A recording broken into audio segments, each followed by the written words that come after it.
orang ahli sunnah juga dibantai. Kita alhamdulillah negara Pancasila, ya, dibantai hanya karena Al-Quran. Oke, dibantai hanya karena Al-Quran. Halo Sobat Waras, jumpa lagi dengan Pavel 88 Channel. Salam sejahtera untuk kita semua dan salam waras. Yesuslah Tuhan dan Juru Selamat. Percayalah kepadanya supaya engkau tidak binasa dengan segala dosa-dosamu. Ya, kali ini kita akan selamat hari Minggu dulu ya untuk kita semua. Kali ini kita akan menyimak kembali sebuah video yang sangat-sangat mencerahkan, sebuah sejarah yang diceritakan oleh Buya Syakur. Bagaimana hanya gara-gara, katanya, hanya gara-gara Al-Quran, ya, umat Islam itu saling bunuh. Hanya gara-gara Al-Quran, berdebat tentang Al-Quran, umat Islam itu saling bunuh. Dan ini sejarah fakta yang pernah terjadi. Ya, bahkan sampai sekarang pun masih terjadi ya. Kita lihat ISIS dengan pahamnya sendiri, Taliban dengan pahamnya sendiri. Akhirnya ISIS dengan Taliban juga saling bunuh. Kemarin di Pakistan juga masjid ya dibom, ratusan orang meninggal, pelakunya juga orang Islam. Ini terjadi hanya gara-gara Al-Quran. Berdebat gara-gara Al-Quran. Ya, bagaimana videonya Sobat Waras? Saksikan sampai tuntas dan bantu viralkan. Kita bersyukur ya menjadi pengikut Kristus ya, yang memberikan kepada kita kepastian keselamatan hanya di dalam Yesus Kristus. Yang percaya kepada Dia tidak binasa, melainkan beroleh hidup yang kekal. Tetapi yang tidak percaya itu pasti binasa. Dukung terus Pavel 88 Channel dan bantu dukung juga pembangunan rumah ibadah kami yang sedang kami kerjakan di pedesaan Sobat Waras. Dan puji Tuhan kami sudah sampai di tahap ya fondasi dan sudah selesai fondasinya ditimbun ya, puji Tuhan. Ini semua karena dukungan Sobat Waras dan itu karena kemurahan Tuhan ya.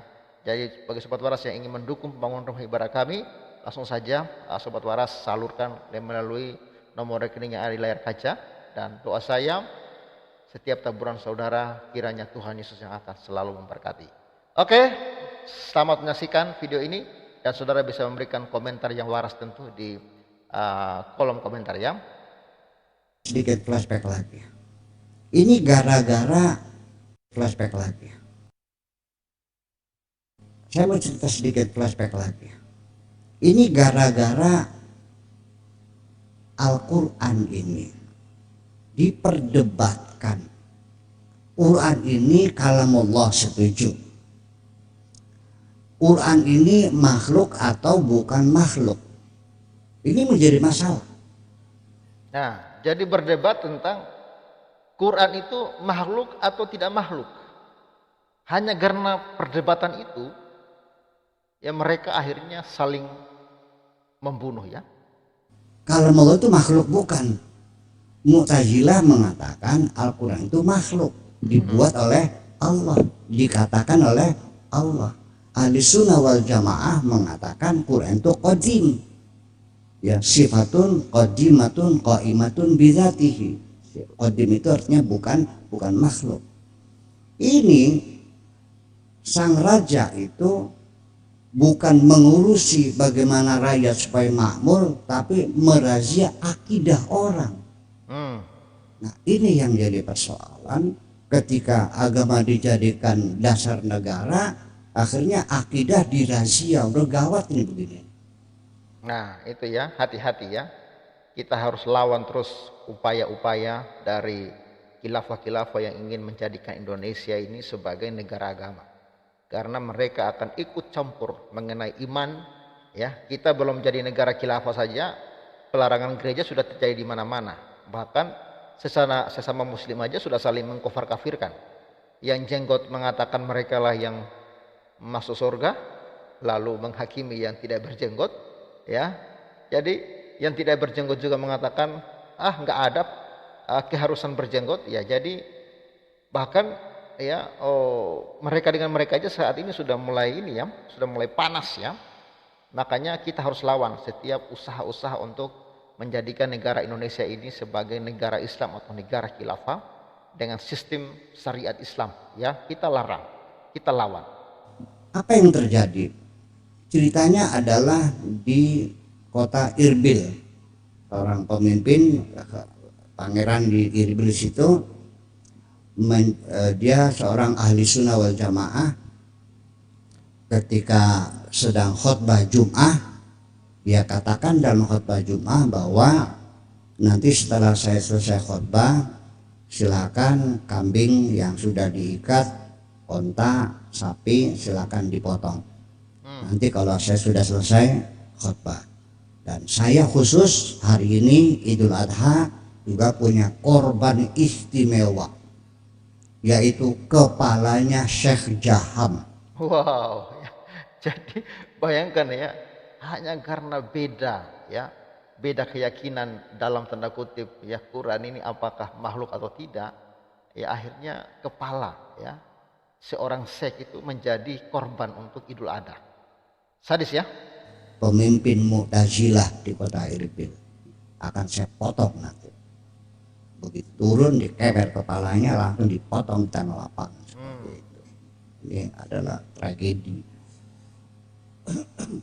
Dan umat dan Mu'tazilah tercatat sekitar 10.000 yang dibantai karena gara-gara Al-Quran itu. Padahal mereka adalah para cendekiawan Muslim, itu Mu'tazilah, baik Ibnu Sina, Al-Farazi dan sebagainya, yang Ibnu Tufail, Ibnu Bajjah, Al-Khwarizmi, yang Al-Bairuni, itu semuanya orang-orang Mu'tazilah habis semuanya.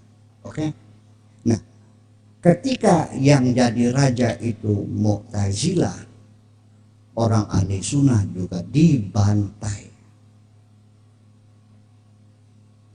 Kita alhamdulillah negara Pancasila.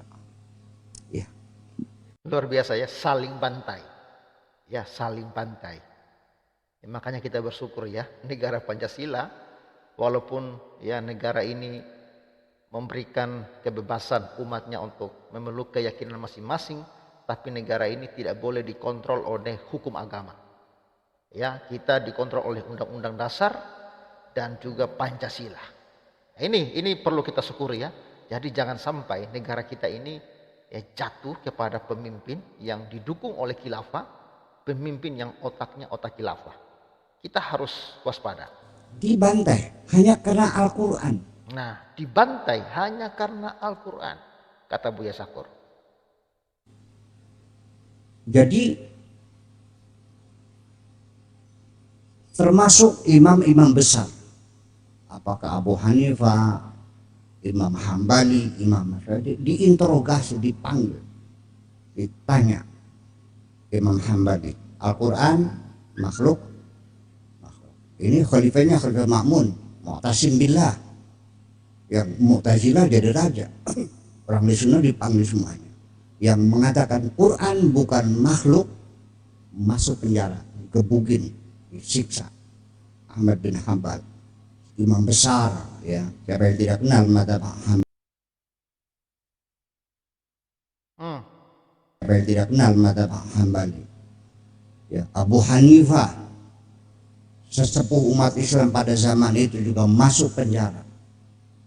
Hanya Imam Syafi'i ketika diinterogasi Quran itu makhluk atau bukan makhluk, mungkin dia cerdas ya, sambil mengacungkan tangan begini, dia mengatakan sambil menunjuk jari kelingkingnya, ya Amirul Mukminin, innal Qur'ana, pegang kelingking, wat Taurata gimana, waz Zabur di tengah, wal Injil, dan jadi telunjuk hadihi, ini semuanya makhluk, ini semuanya makhluk. Selamat ya. Jadi artinya apakah dalam beragama itu seperti itu? Saling bunuh membunuh. Saya tidak yakin bahwa membunuh orang bisa masuk surga. Great. Kita tepuk tangan dulu dengan ini ya. Ya. Ini sebenarnya mesti menjadi buah pikiran ya dari orang-orang yang suka mengajarkan bahwa membunuh itu bisa masuk surga, membunuh itu dapat 72 bidadari. Ini sebenarnya kalau ini dipikirkan dengan baik-baik, ya maka orang tidak mau melakukan hal itu. Karena itu adalah hal yang tidak masuk akal. Tidak bisa diterima dengan akal sehat.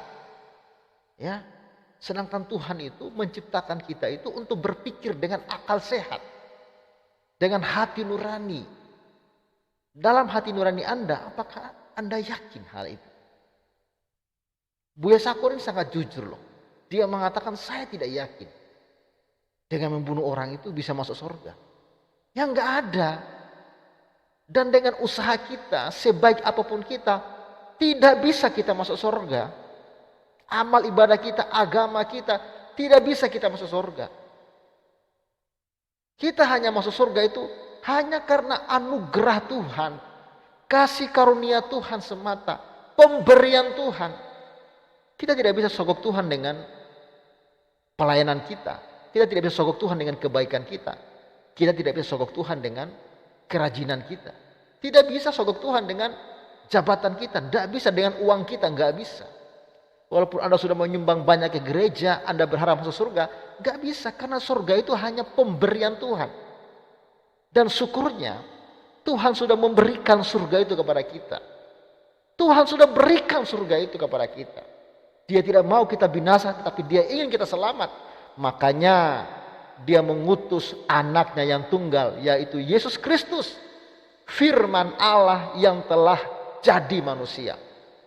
Firman Allah yang mengambil rupa seorang manusia. Dan itu satu-satunya jalan supaya kita masuk surga. Itu satu-satunya jalan untuk menyelamatkan kita. Makanya Yesus berkata, akulah jalan dan kebenaran. Jalan yang Allah beri. Jalan yang Allah serahkan kepada manusia. Supaya manusia selamat. Yesuslah apa yang dibuat oleh Yesus. Dia datang sebagai manusia. Tetapi manusia yang sempurna tanpa dosa. Lahir dari keturunan perempuan. Bukan dari keturunan Adam. Bukan dari benih Adam. Karena oleh satu orang Adam. Semua manusia menjadi berdosa. Tetapi oleh satu Yesus Kristus, semua orang akan diselamatkan. Tentu orang yang percaya kepada dia.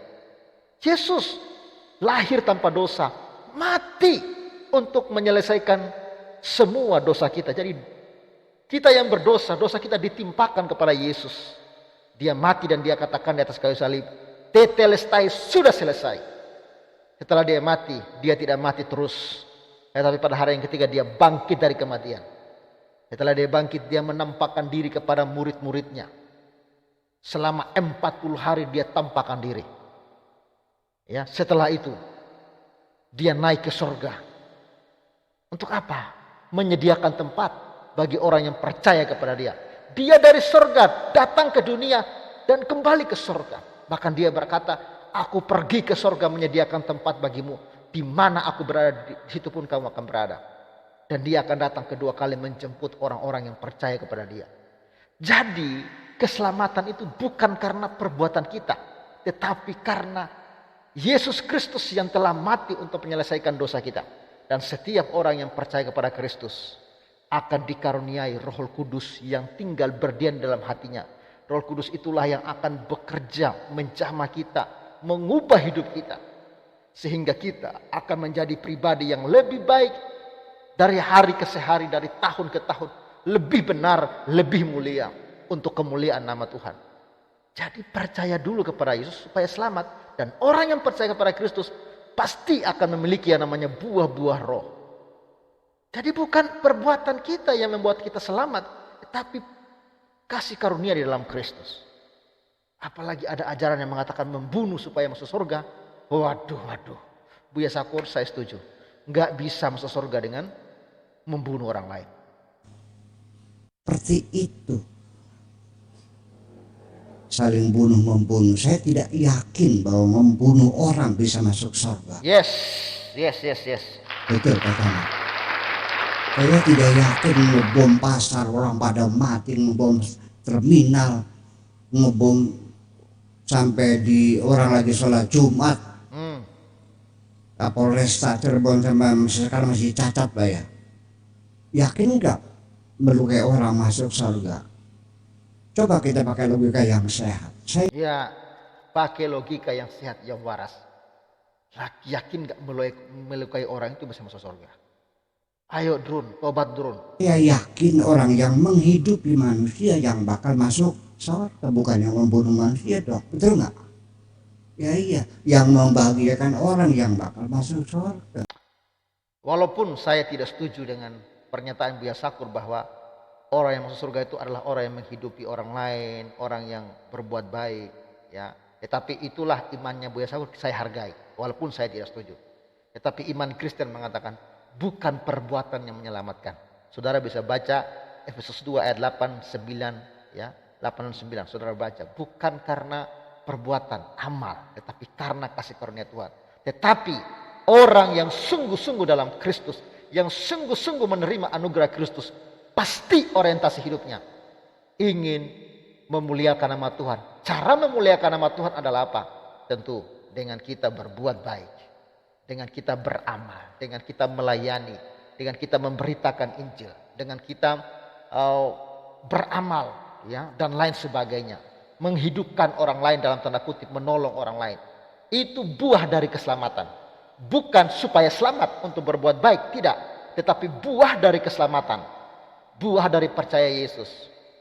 Buah-buah roh itu, kasih, sukacita, damai sejahtera, kesabaran dan lain sebagainya, akan dialami oleh orang yang percaya kepada Kristus. Jadi bukan berbuat baik supaya ke surga, tapi karena percaya Yesus kita pasti ke surga, dan kita akan menghasilkan yang namanya perbuatan-perbuatan baik, ya. Al-Quran mengatakan wa ma anzalna 'alaikal qur'ana litasqa. Shadaqallahul adzim. Kami turunkan Al-Quran kepadamu bukan untuk menyengsarakan kamu. Kok jadinya begini sih? Ya kan bapaknya mati kan anaknya jadi yatim, yang jadi janda. Di tengah-tengah di apa? Masjid apa namanya Pak? Di Cirebon tuh. Masjid Al-Kautsar ya.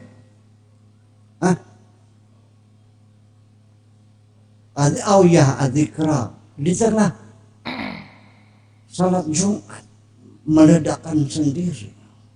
Itu orang peningkir atau namanya Sari itu namanya. Setelah terjadi itu saya malamnya ngaji di tetangganya dia. Banyak polisi di situ. Ini apa saya dicurigai banget. Oh itu namanya Sarip katanya. Ya kita alhamdulillah kita bersyukur sama Allah dengan sebagai bangsa yang baru muncul di dunia dalam sejarah peradaban manusia. Bangsa Indonesia adalah bangsa yang baru lahir. Iya, dan punya ideologi yang bukan imperialisme, bukan kapitalisme, bukan sosialisme, tapi kita ideologinya adalah Pancasila, terlahir. Ya, kita bersyukur ya, kita punya Pancasila. Jadi jangan pernah ganti Pancasila dengan khilafah atau syariat Islam. Kita harus lawan itu. Ya. Dan satu saja yang bisa menyelamatkan Anda. Percayalah kepada Yesus. Dia adalah jalan yang Allah beri supaya kita selamat. Akulah jalan dan kebenaran dan hidup. Tidak ada seorang pun yang datang kepada Bapa di surga kalau tidak melalui aku. Itulah kata Yesus. Maukah Anda diselamatkan? Maukah Anda dosamu diampuni? Maukah Anda memiliki kepastian masuk surga? Terimalah Yesus sebagai Tuhan dan Juru Selamat. Dia dari surga dan telah kembali ke surga. Mati untuk menyelesaikan dosa kita, bangkit dan telah kembali ke surga. Menyediakan tempat bagi saya dan saudara. Haleluya. Oke, bantu viralkan ini supaya makin banyak orang yang cerdas, makin banyak orang yang berpikir kritis dan waras. Dan tak henti-hentinya saya mengajak sobat waras yang mari dukung pembangunan gereja Pavel 88 Channel yang sedang kami bangun di pedesaan. Sobat waras, kami sangat mengharapkan dukungan sobat waras, doa maupun dana. Sobat waras bisa salurkan ya lewat nomor rekening yang ada di layar kaca yang saudara lihat lewat BRI 5200001045 di 336 532. Berapapun taburan saudara, 10, 20, 30, 40, 50 ribu atau berapapun, percayalah apa yang saudara tabur tidak akan pernah menjadi sia-sia. Kiranya nama Tuhan selalu dipermuliakan. Salam sejahtera untuk kita semua. Salam waras. Jumpa lagi dalam video-video berikutnya. Dan salam.